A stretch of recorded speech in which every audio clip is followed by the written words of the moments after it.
Hi, I'm Krista again, and this is our interaction number 2. And so, one of the questions that we were asked this week is about the handbook for CES teachers and leaders, which discusses the role of the Holy Ghost in learning, especially gospel learning. But when we're teaching family life education, educators will, we probably won't normally be in a religious setting.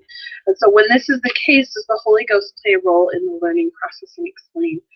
And no matter what we're doing, we should be doing good things. We should be making right choices.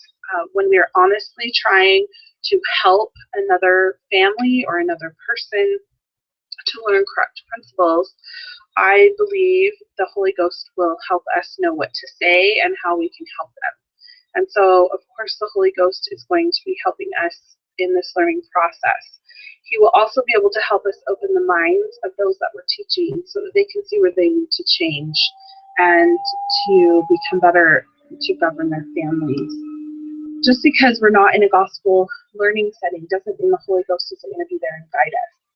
If we're teaching the things in the truth, then we can be guided and they can be guided as well. So we need to just remember that just because we're not in a church setting, we can still have the Holy Ghost with us. And then another question that kind of went a little bit along the same lines was, what can you do to invite and keep the Spirit with you as you plan and teach family life education?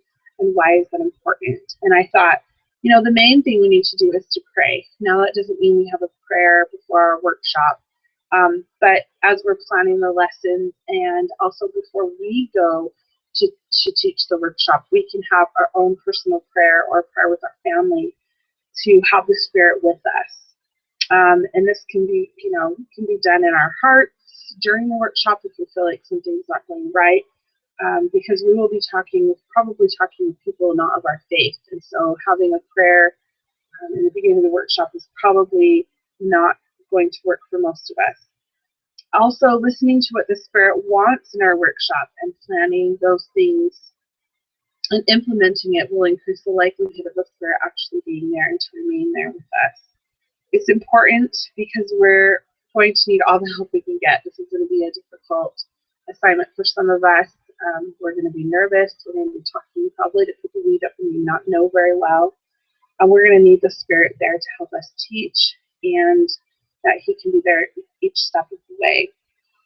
Another question that was in one of our reflection questions was, most likely we've been taught in settings, we've taught in settings before, and what have I learned about this? And I've taught in Relief Society, I've taught primary, I'm currently teaching in nursery, I've taught in women's, and I also taught my own children when we homeschooled, and also taught various classes in the homeschooling community. So through my experiences teaching over the years, I've learned to give the audience some time to ponder my questions. When I first was learning to teach and first began teaching, I would ask the question and no one would respond right away, so I'd be like, okay, well, this is the answer. And I realized that we need to step back, ask a question, take a pretty long pause. Sometimes people need to really just think about what we're saying, ponder in their minds and hearts about what they want to say, and give them a chance to answer. I think as teachers, we sometimes dislike silence. We're kind of scared of it. Like, do they not understand me? Do I need to keep going? What's going on? But giving a long enough pause for someone to answer would be appropriate. And then if they really don't have anything to say, we can kind of go on. But when we give them a couple of minutes to gather their thoughts and think about what we're asking, they usually will come up with an answer. Another thing I've learned is to make everyone feel welcome and feel comfortable in the setting. Now, I've done this sometimes by arranging the chairs in a different manner instead of in lines or rows, but have them in a semicircle or have them in various different areas. I also have asked people ahead of time to read a passage or to share their thoughts or experiences on something. I've also used Candy to get people to answer questions or to participate in discussions, or I've also used it in Relief Society to get the sisters to read beforehand, and then they would get candy if they read the discussion before Sunday. Having incentives works really well for a lot of people, and it works with all age groups. Some of those sisters really wanted that chocolate. And sometimes it's just enough to get people out of their shells and participate. So if things aren't going well, maybe have some candy, you know, hey, whoever answers a question, I've got a Hershey Kiss for you, or something like that. Another thing that we talked about here is what things can we realistically do to build rapport and establish relationships with the participants.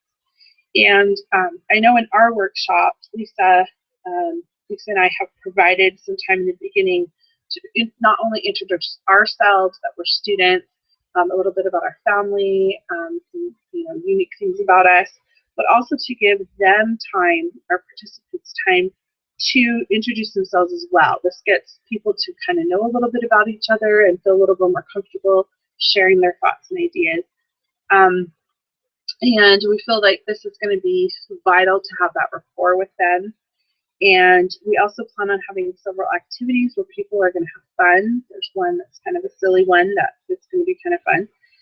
And this always kind of helps break the ice, makes people a little more comfortable, gets them out of their comfort zone. Even though it seems like it would be backwards, it really does help.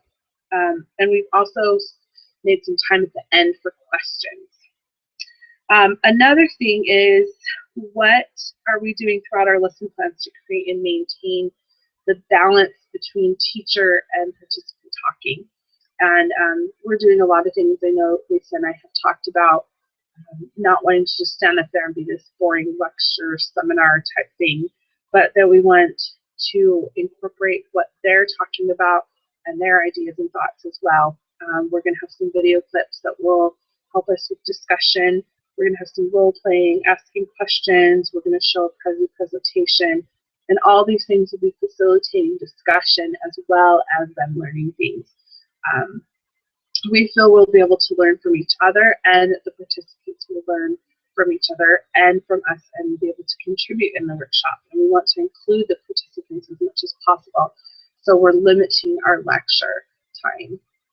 I think that was just about all that I've got time for to discuss. So hopefully you learned a little bit about whatever we're doing.